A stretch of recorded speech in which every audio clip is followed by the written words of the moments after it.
on the vocal minority. Are you part of the silent majority? Or are you part of the vocal minority? Well, let's go. Attention, please. If America can be saved, and I don't know if it's too late, but it'll be through radio shows like this new kind. This shit here feels like a whole entire world collapse. The revolution will not be televised, will not be televised, will not be televised, will not be televised. The revolution will be no rerun, brothers. It's the vocal minority. The revolution will be live. Welcome to another episode of Vocal Minority Report. It's your boy MC. As always, thanks for downloading. You could have downloaded any podcast in the world, but you're here with us. We appreciate that. Thanks for all our new followers on Twitter. You can check us out at Vocal Report, Facebook / The Vocal Minority Report. And as always, please go to iTunes, leave a 5-star rating and review. Let people know you like the show. Use the hashtag The Vocal Minority to tweet. As you're listening, we can certainly converse about the show. It's a good way to draw attention. So thanks again for downloading. Hope you enjoyed this conversation with noted political commentator, author, and economist, Dr. Julianne Malveaux. And we'll talk to you after the episode. Hi, this is Walt. And this is Egypt from the Black Neighbors podcast. And we're a part of the vocal minority. Let's do the original ones then. Hi, this is Egypt from the Black Neighbors podcast. And I'm a part of the vocal minority. Yeah. Hi, this is Walt from the Black Neighbors Hi, this is Walt from the Black Neighbors podcast. And I'm a part of the vocal minority. I hate that one. You're like, hi, this is Walt. Hi, this is Walt from the Black... Hi, this is Walt. That's how it sounded. Let me show you how it's done.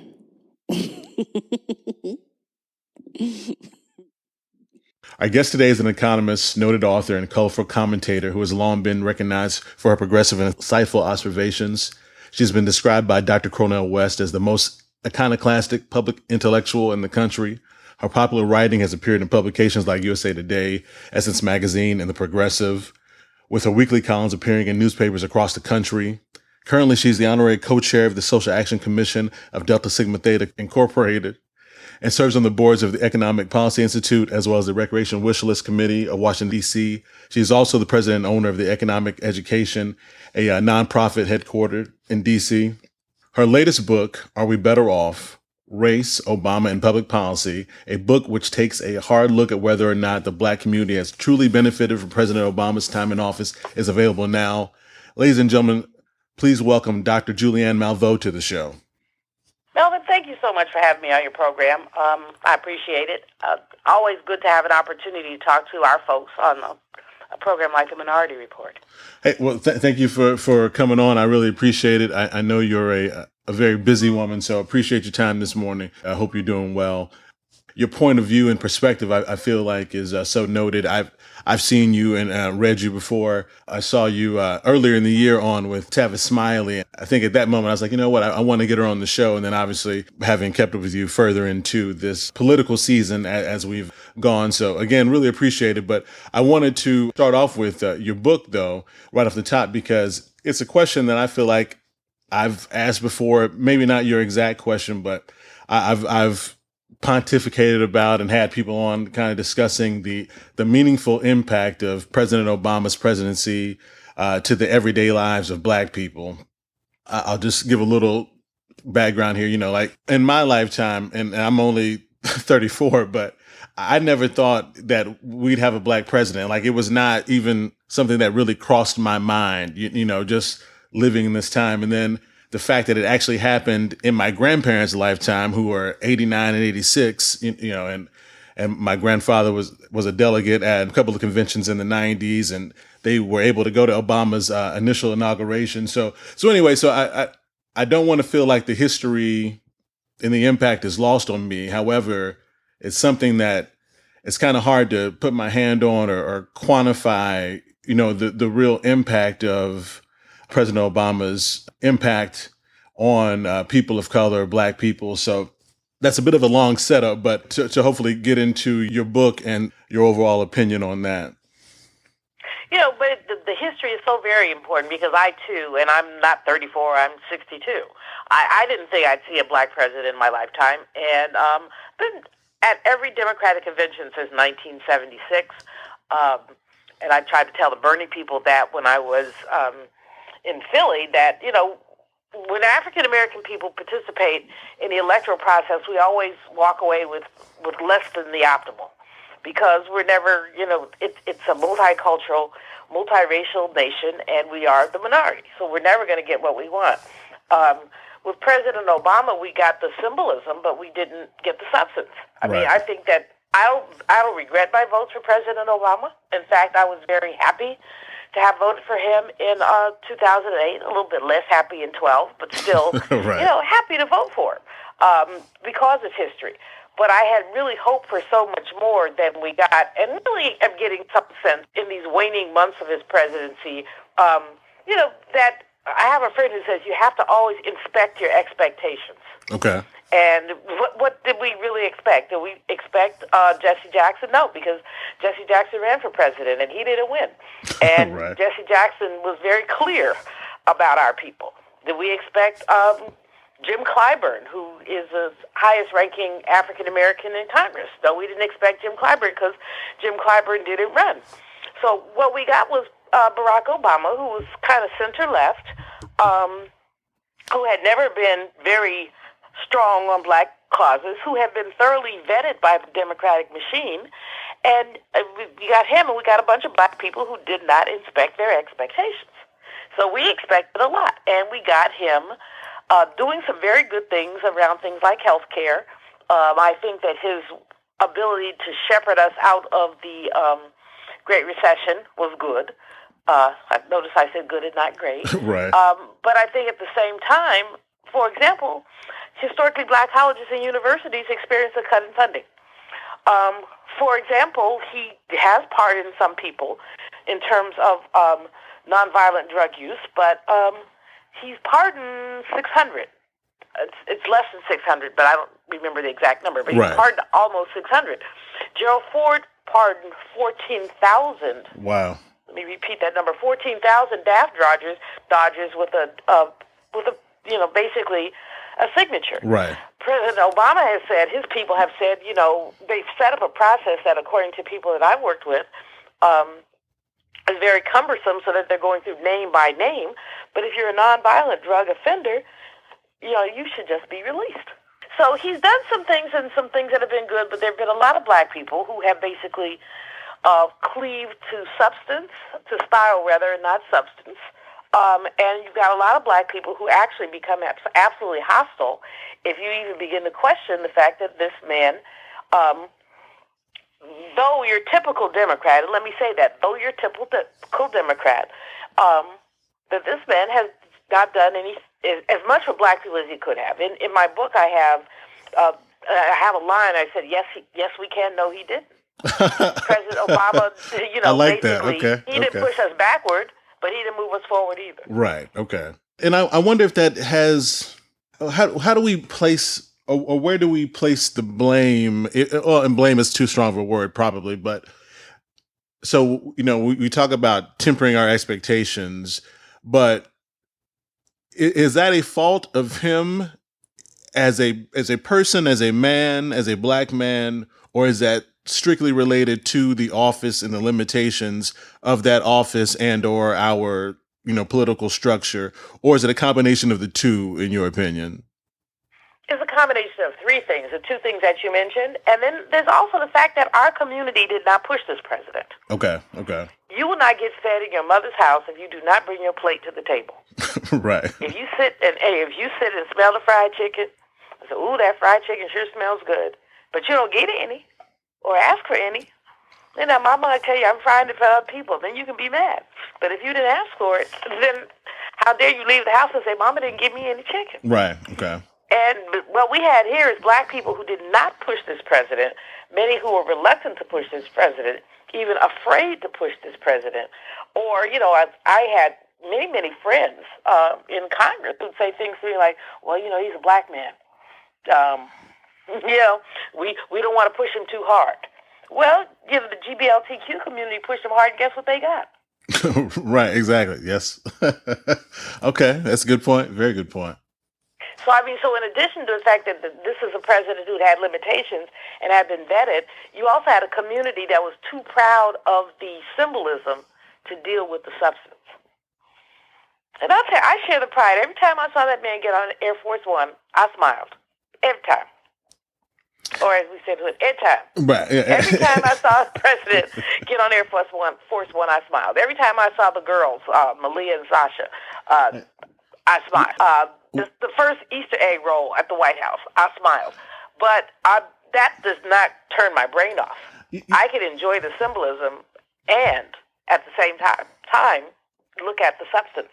Right. That's it's funny you mentioned those aesthetics, if you will, because when I remember when I saw him fist bump Michelle back in 2008, and then he patted her on her butt. Pardon my French, but he to me he did what you do to your wife. He just seemed like a black man. And those two moments, they just seemed like a very black couple, very black man. And I was like, okay, all right, but like you said though, but that is all very superficial in the realities when it comes to the things that truly affect us as people. And I wonder if sometimes because of class, more so than race, even that a certain point of black people who should be more vocal or could be more vocal aren't, because their day-to-days did not change a lot or wouldn't, because I feel that way sometimes, that, no matter who is in office, ultimately my day-to-day is not going to change too much because of the industry I'm in. And, I don't want to take that for granted, but perhaps I do. But I don't know if you find a role in, if we talk about black people specifically, and class relating to how they relate to President Obama and how those expectations may or may not have been set. Does that make sense? It does. I think that, again, we as people, African American people, we have not been. Here's what gets me, MC, when I look at where we are, coming out of the Democratic Convention last week, is that we had a great convention. You had Leah Doutry running it. You had Donna Brazile, now the head of the party. Mignon Moore, part of the leadership with the Hillary campaign. The group of sisters they have been continuous activists in the Democratic Party. Not many of us have been continuous activists. You just can't expect that power is not like peanuts. No one says pass the power. Okay. You say pass the peanuts. You don't say pass the power. Right. So from that perspective, I think we have to do some community soul searching as much as Obama criticizing. Okay. I think that we have to do both. And I think when we do the community soul searching, we'll find ourselves wanting for us to get so agitated every 4 years, but to not necessarily vote in down ballot elections, in city elections, run for school board, do things that we can do to push the pressure up. I think that that's part of the challenge. And we've talked about this before on the show, that the only way, one of the major ways to affect change is to vote in local elections, because the actual change and things that affect your true day to day and will go up, start there. But, those turnouts are so low. And then I don't know the numbers for black people, but obviously it's got to be it's much lower than the general numbers. But you mentioned something though, talking about the leadership of the DNC. And it was a question I had for you actually later, but I'll bring it up now because there was an article in the Atlanta Black Star written by David Love titled "Black Women Ran the DNC, but will that translate into meaningful policies that benefit Black people?" And we don't have to get into the substance of the article. The title is pretty self-explanatory, I believe, but I do think folks should check it out. But I wanted to get your take on that question, since you just brought up if that and kind of what we're talking about, if you think that will matter going forward. And then obviously then I want to get your impressions of the convention as well. But do you think that does that? I think it means something. I think there are some positives, but again, these sisters are Democrats. Understand that. They played the game by the Democratic rules, and I I say that's important because I need my friends who are Bernie supporters to understand that these women are Democrats. Bernie Sanders and his followers said that he wasn't treated fairly. Well, Bernie was a 5-minute Democrat. Okay. You know, he maintained himself as an independent for the longest time, and then suddenly he was a Democrat, and he ran on the Democratic Party, and he said the rules weren't fair, but he did not have people involved in the making of the rules. People like Donna Brazile have been Democratic activists since, I met Donna in 1984 when she was working for Reverend Jackson. Okay. And so it is going to make a difference in terms of access. I think that the convention itself, if you look at it and look at the optics were fantastic. Right. But I think we also know that optics and reality are sometimes two different things. Of course. We saw a whole lot of diversity, and I think the Democratic Party is relatively diverse. As you know, if we look at institutions, I think it's a very diverse party. So we saw lots of diversity, but in terms of power, especially when money is a huge part of the whole power sharing matrix, in terms of power, I don't think that. I think a lot of work still has to be done. But I'm excited. This, again, like the presidency of Mr. Obama, you know, having these women in these high places, with Leah Dougherty being convention chair not once but twice, having these black women in these high places is something to celebrate. Celebrate, but you know, But that doesn't mean we stop working. Right. I mean, yes. I think that's part of the challenge. Is oftentimes many of us are very complacent, so we see something happen, we're like, oh yeah, you know, everything is good. Well, yeah, everything is good, and we still have to keep working. You know, power concedes nothing without a demand, said Frederick Douglass, and never did it and never will. Those who want freedom without agitation are like those who want the ocean without its mighty roar. That is appropriate whether you have black folks in charge or white folks in charge or other people in charge. Right. Yeah. No. And so how do you think, so if we talk about like the galvanization of Trump supporters and that the whole mentality now of the GOP, well, let's just be specific to Trump supporters. So how do you think, is there a movement like that for black people around this election, or is it because Hillary is, what is the response, or what should be the response from black people as far as being active and vocal, specific to the activity that we see from the Trump voters and the Trump supporters? I think if you look at the Trump campaign, if you look at Mr. Trump himself, what you see is someone who is devoid of any kind of integrity, any kind of civility, anything that approaches good sense. If you look at Mr. Trump and his utterances, I mean, you can't help but to be repelled by the way that he chooses to talk about people. It is dumbfounding to me. It's astounding that this man has gotten as much traction as he has. However, he has, and he is the Republican nominee. Hillary Clinton is not a perfect candidate by any stretch of the imagination, but she is indeed the Democratic candidate.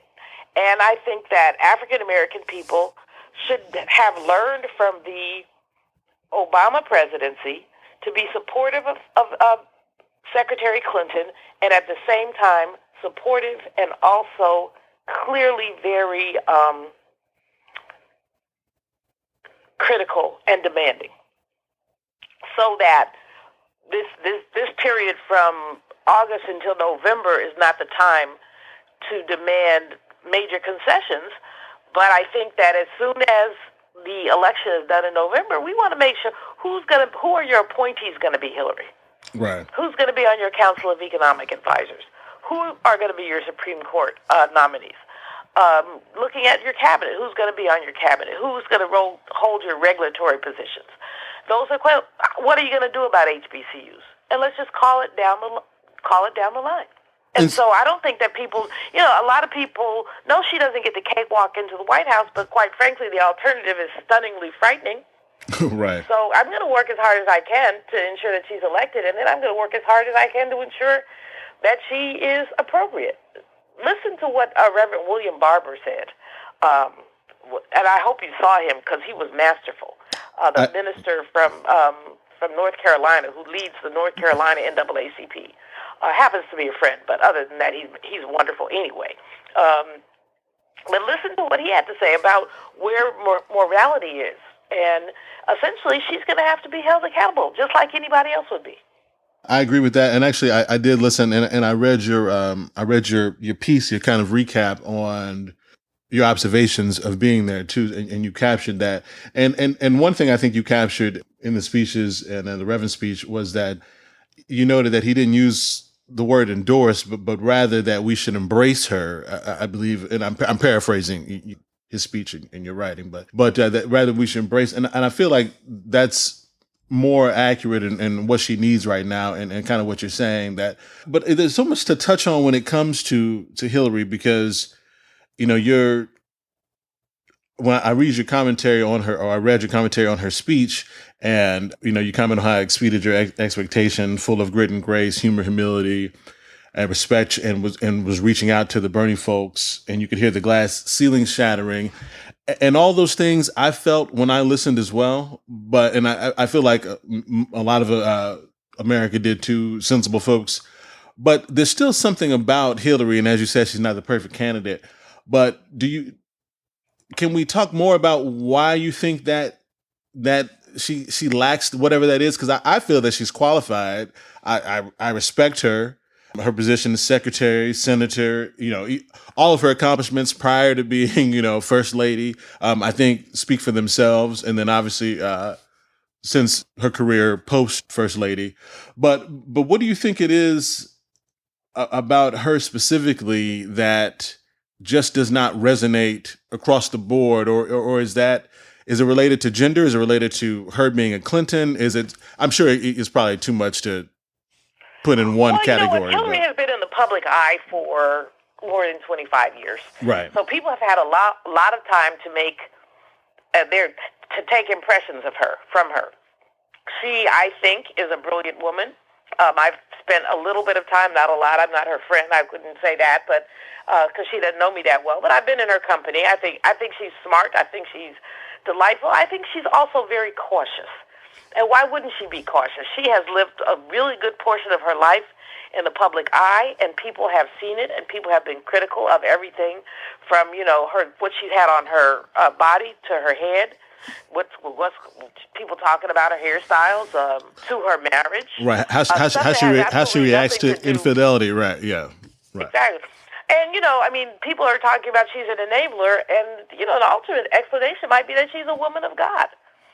Right. Yeah. Right. Yes. Because indeed, when people say till death do you part, Bill's still here. Yes, right. Speaking on behalf of his woman and taking a back seat to his woman, right? Exactly. And he was so on script that it was amazing. But I think that, I have a 19-year-old godson who is majoring in political science at Dartmouth, and he's just such a bright kid. I'm so proud of him. And he often says to me, there's something about her. And I think that that's what a lot of people say about her. There's something about her. But we have to examine what we mean when we say that. I mean, where are we coming from when we say that? I mean, she's not warm and fuzzy. There are a whole lot of politicians who aren't warm and fuzzy. Right. And she's an intellectual. I mean, so she's not warm and fuzzy. Okay. I'm not warm and fuzzy. I mean, I'm a hugger, but that's about as warm as I get. Right. And outside of this show, I'm not particularly warm and fuzzy either. So I got you. I understand. So the fact that she's not. So people say she's not warm and fuzzy, and I say, so what? There are lots of things. I mean, I think that all the things we begin to unpack them, they're petty. They're small and they're petty things.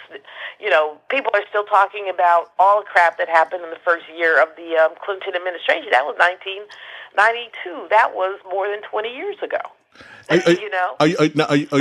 You know what? It's funny you mention that, because that's one of the things I actually had it written down that, and it's like the crime bill and all that stuff. Like that stuff is really early it's over 20 years ago. But and obviously the crime bill is another thing. I'm talking about things like the travel office. Okay, gotcha. Whitewater. Oh, okay.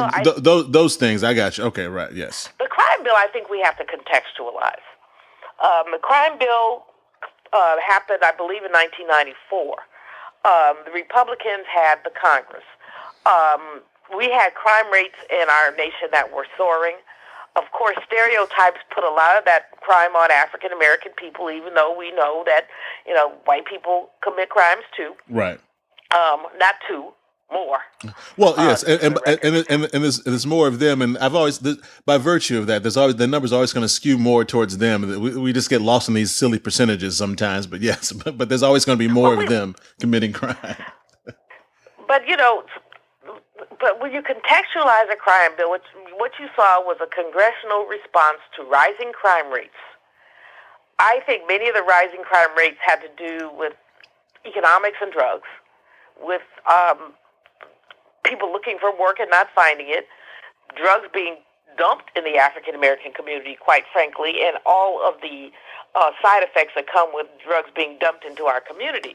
But having said that, most of the Congressional Black Caucus members voted for that crime bill. Okay. Most of the Congressional Black Caucus.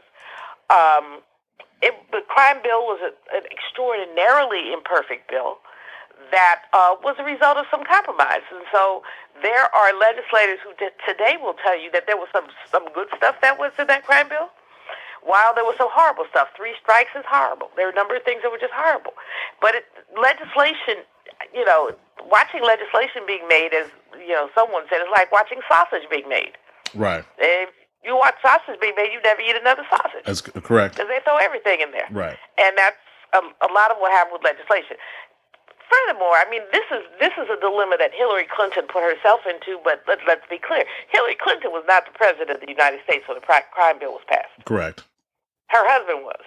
She was not the president. But, Bill and Hillary Clinton have often said you get 2 for the price of 1. So you can't say it when it works and basically distance yourself from it when it doesn't work. So, so that becomes another piece of it. But the two of them, the crime, I don't like the crime bill. Nobody liked the crime bill. The Republicans loved the crime bill. No Democrat liked the crime bill. We lived with the crime bill. And so to then blame it on her, I think is just not fair. To say it's a horrible piece of legislation, aspects of it need to be repealed, that's fair. And you've seen the work of people who've done things like change the sentencing rule relationship with crack cocaine and powdered cocaine, for example. That occurred under Mr. President Obama with Eric Holder's, Attorney General Eric Holder's help. Right. So again, it requires activism to change these things. I think the reason that I'm so excited about the young people in Black Lives Matter is because they really forced both Hillary and Bernie. And really, enforcing Bernie, they forced Hillary to look at these issues in a way that brings fresh eyes to it. So I'm excited that the word reparations. Have you ever heard the word reparations being used in the context of a presidential campaign? Not at all. The Green Party doesn't say it. Democrats have heretofore not said it, but thanks to Black Lives Matter, both Bernie and Hillary have used the words reparations. I think that's exciting. It's exciting to me.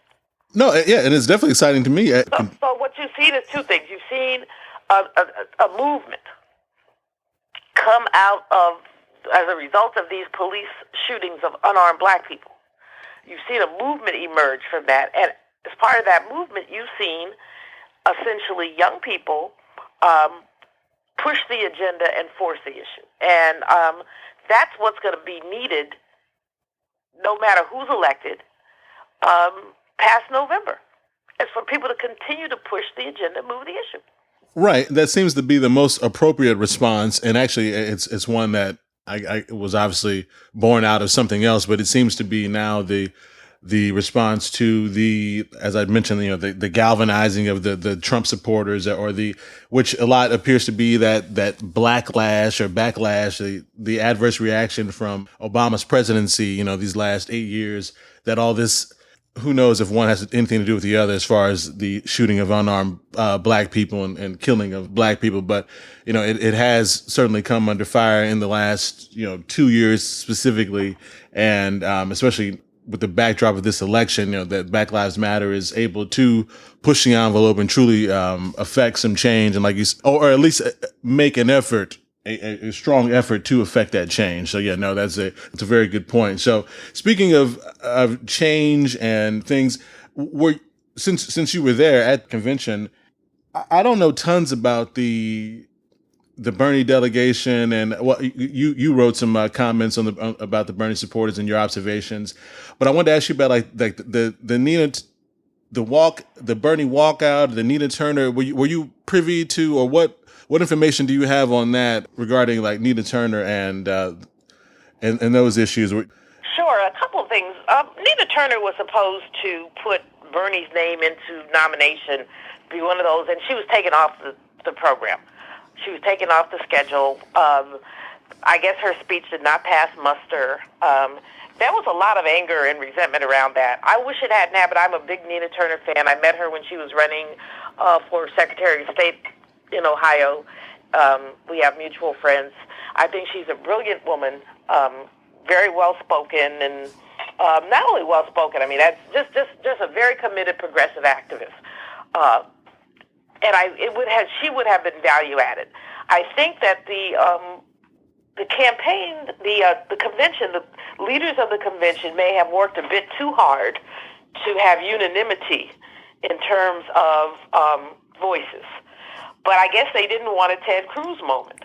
Okay. You didn't want someone to get up and say, vote your conscience, when obviously Hillary Clinton was the nominee. Right. So I do know that made a lot of people extremely angry. And again, I wish that had not happened. When you look at the history of presidential speeches, I remember 2004 when Al Sharpton was, it was the same year that President Obama spoke for the first time. Al Sharpton had run for president, if you recall, in 2004, and he was given mic time, and I think he was told he had 7 minutes. And they had, as they always do, they vetted his speech. You give your speech, they put it on teleprompter. Man, when Reverend Sharpton got up there, I'm still laughing. My man reached into his pocket and pulled out some notes. And if he talked 7 minutes, I did. Right. I mean, he just did his thing. And at some point, to the chagrin, of course, of everybody, at some point they started lowering the podium. So it was like electron. It was big. So you saw the podium, and it would just start going down, and right. He just okay. But Rev doesn't need. He doesn't need any notes. No, he's used to doing that, right? Reverend Barber, who I called him the day after he gave his masterful speech, because as I said, he's a friend, and his daughter is a Bennett Bell. Okay. So, but you're the president of Bennett College. I didn't mention that. I'm the former president. I'm sorry, President Emeritus. Yes, Bennett College, correct. But in any case, Reverend Barber said that he had to submit his remarks, and he submitted them, and then he said what he had to say, and some of the things he said were not part of the scripted remarks. So they had their because he said I don't know if you noticed, I pulled my notes out. Right. So the whole, Nina Turner could have said what she wanted to say, I think, if she had, quote, played the game. Okay. At the same time, I think it was a huge mistake to take her off program. I think she was extreme value added to program, and I think she's an important voice that did not deserve to be marginalized. Bernie people walked out, they booed Bernie in their caucus. I wasn't there, but I heard about it. Folks told me about it. They booed Bernie. They, they were angry. And I blame Bernie for their anger from this perspective. If you run for office, you have to be prepared to lose. Right. Running and winning are not the same thing. Correct. It takes enormous courage to run. But then and part of that courage has to be that you have to man up or woman up when you lose. These people just assumed that Bernie, was going to win. And they were mad. And they were poorly treated by the Democratic Party. And some of that may be true. Certainly the first day of the convention was dominated by all that Wasserman Schultz mess. Right. Debbie Wasserman Schultz's emails Yeah, with the strategy to get Bernie out of there. That she, right. Yeah, which was very unfortunate at best, and she ought to be ashamed. This is a quick offset. Is it more unfortunate that they would be silly enough to script that out via email, or is it more unfortunate that and get caught, or that would be the mindset of the party? Because I feel like that we should know that would be their mindset, that they would support Hillary more than Bernie. But I'm just that's just a matter of opinion. But I'm just curious as to what you think the real tragedy or problem with that is in that instance. That's a really good question. As we know with everything is really about relationships. At the end of the day, whether you're talking business, academia, whatever, relationships are as important very often as qualifications. In fact, sometimes more important. I've lost many a job or many an opportunity because someone else had a better relationship with a decision maker. Right. And while it's not fair, it's life. And it's life. That's how life works. I mean, people like to work with people they know and like. And the people that they can, how can I put it, that they have reasonable expectations about how they're going to interact. So from that perspective, Hillary Clinton has had a long-standing relationship with the Democratic Party, with various individuals inside the Democratic National Committee. She's had relationships. So I think that should have been very important, given that, for Debbie Wasserman Schultz to have maintained at least the appearance of fairness. Correct. And the appearance of fairness would be that the party doesn't take sides. And you talk to a lot of party activists. The party does not take sides, or should not take sides, in contested elections. That the party should provide the same resources to any of the candidates in an election, be it, in this case, Hillary, Bernie, Martin O'Malley, and there was some other little man who was running at a point in time. Right. But, that they should all have the same resources. They should, and after passing a certain threshold, a percentage in the polls or whatever, that they should essentially have access to the same mailing list, to the same party resources, to all of that. Right. So that it should be for the greater good at some point. Yeah. Yes. Because so I mean, that Wasserman Schultz didn't provide that, and that she actually plotted not to do it is just someplace past wrong.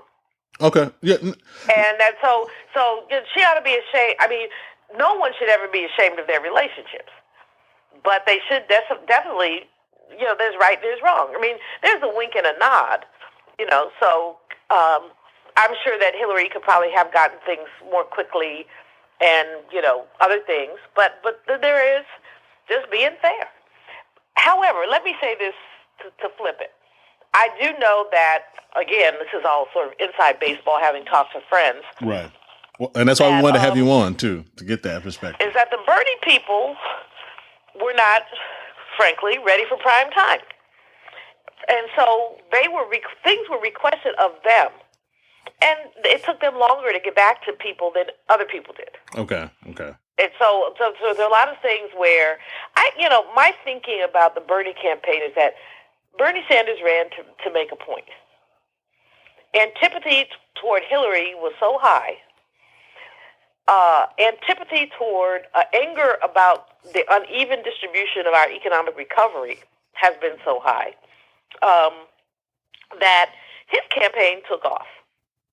And I think he did better than he even expected. Frankly, I think he ran to make a point, and instead of making a point, he made a movement because it was time. Because Democrats and Republicans have both been change averse, and he was coming in as Trump was, talking about change.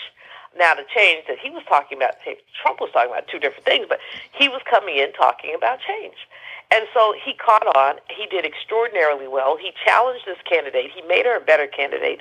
Democrats need to be very grateful to Bernie Sanders for having made her a better candidate, because he pushed her to the left He had her embrace the $15 wage, which she didn't do before he started talking about it and pushing her on it. Right.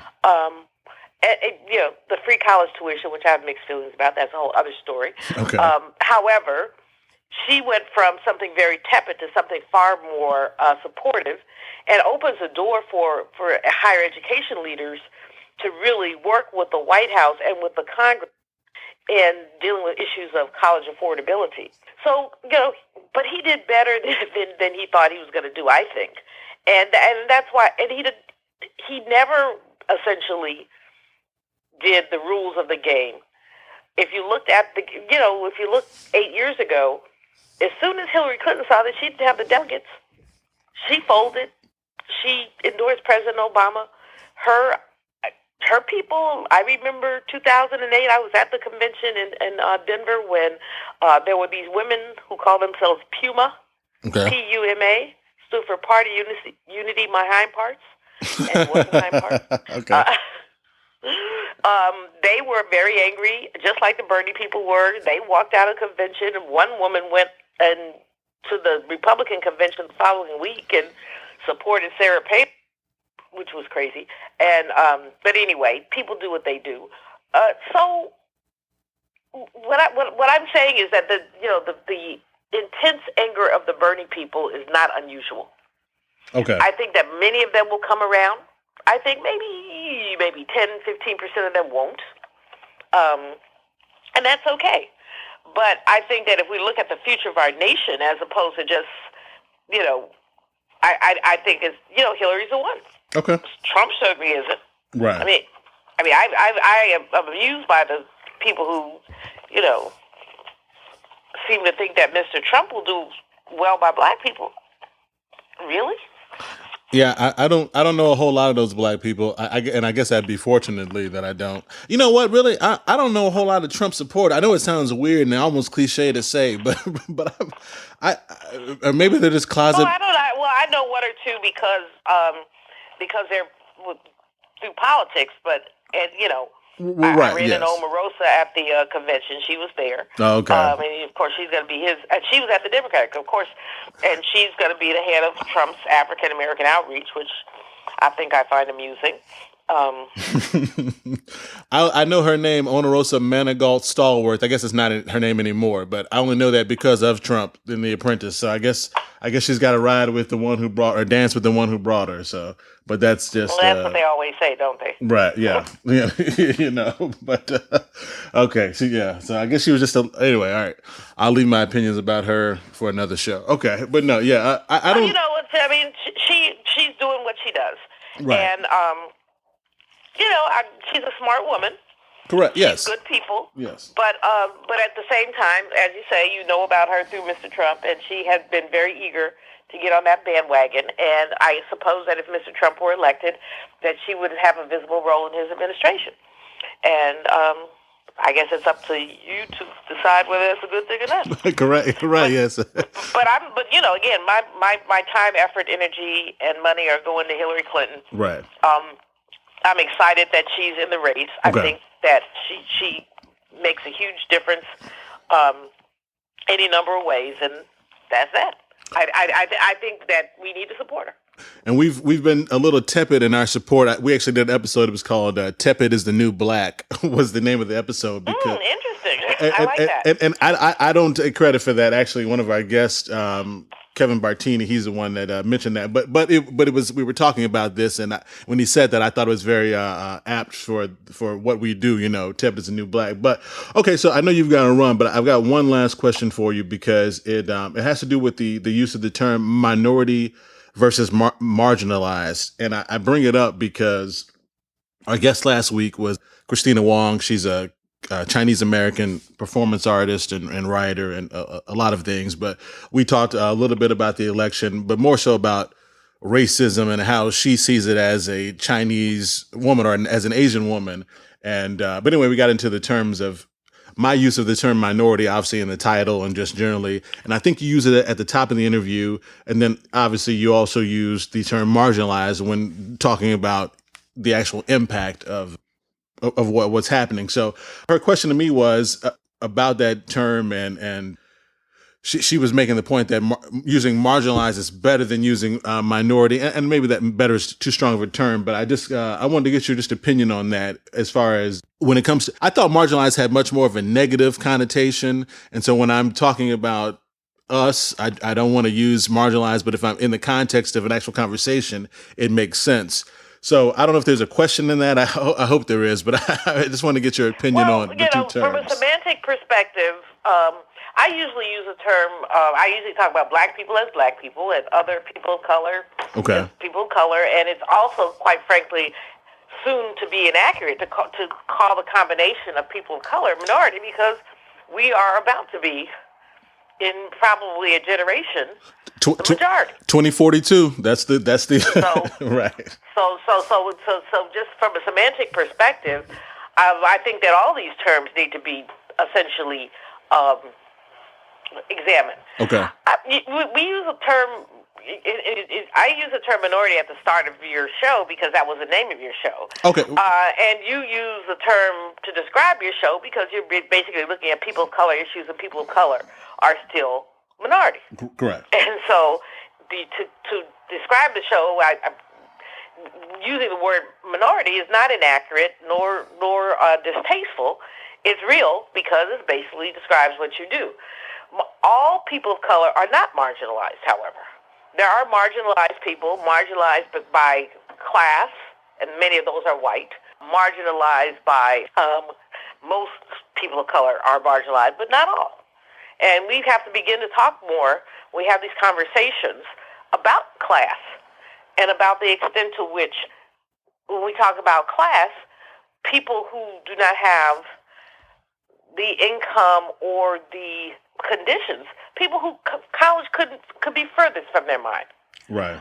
Certain things are furthest from their mind. And working class people all too often are marginalized. And so we have to look at that too. I like the term, I won't say I like the term, but I think the term marginalized is very descriptive and important. So I would definitely say that the young lady, the Asian sister who you interviewed last week, I've forgotten her name already. Yeah, Christina Wong, right, yes. Right. I think that she makes a very good point, and she makes a very important point to think about marginalization. So okay.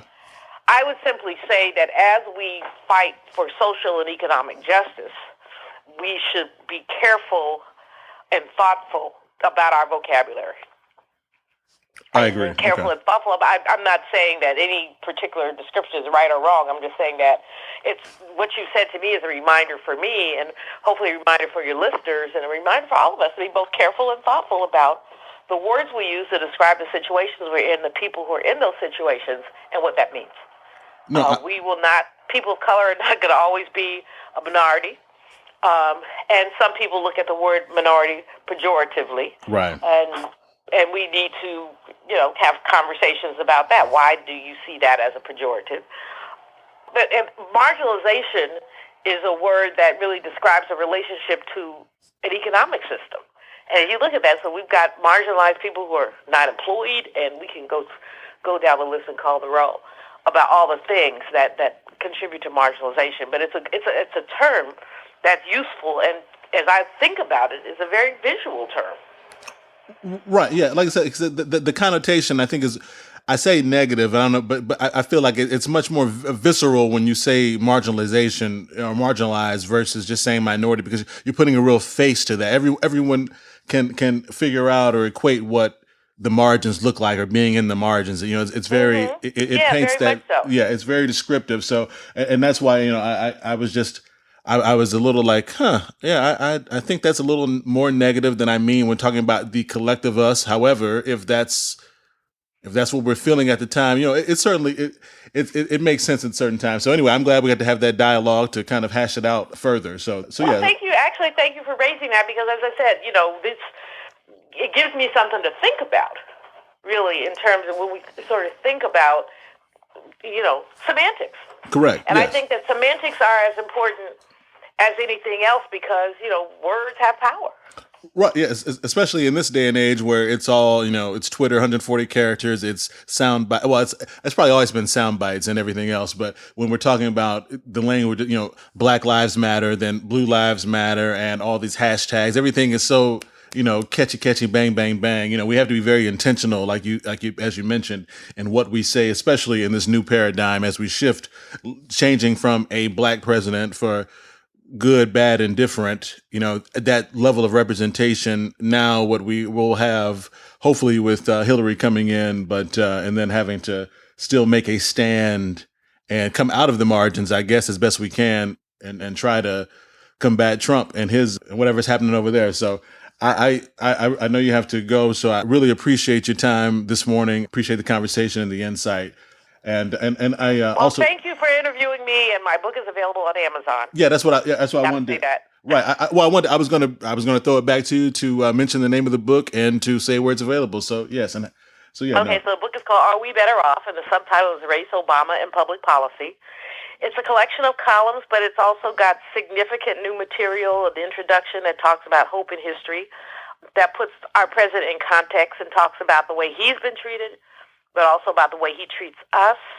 Then there are 80 columns. In the epilogue, we look at the numbers and look at, the fact that incomes haven't risen, that black colleges have been cut, historically black colleges have been cut, and any number of other things. But I think if we're looking at 2016, the most compelling part of the book might be that last 2 pages where I talk about 2016 and beyond and questions that anyone has to answer if they're dealing with African-American people. All right. Well, great. I can't wait to check that out, and I hope that all our listeners do. Again, thank you. Hopefully we can have you back on as the season progresses, or to talk about some more specific issues to the things that because we need to get into jobs and everything that you're obviously your authority on a lot of items. So I appreciate it, Dr. Malveaux. I hope you enjoy the rest of your day. Okay. Thank you so much. Looking forward to talking to you again. All right. Thank you. Bye-bye. Bye-bye.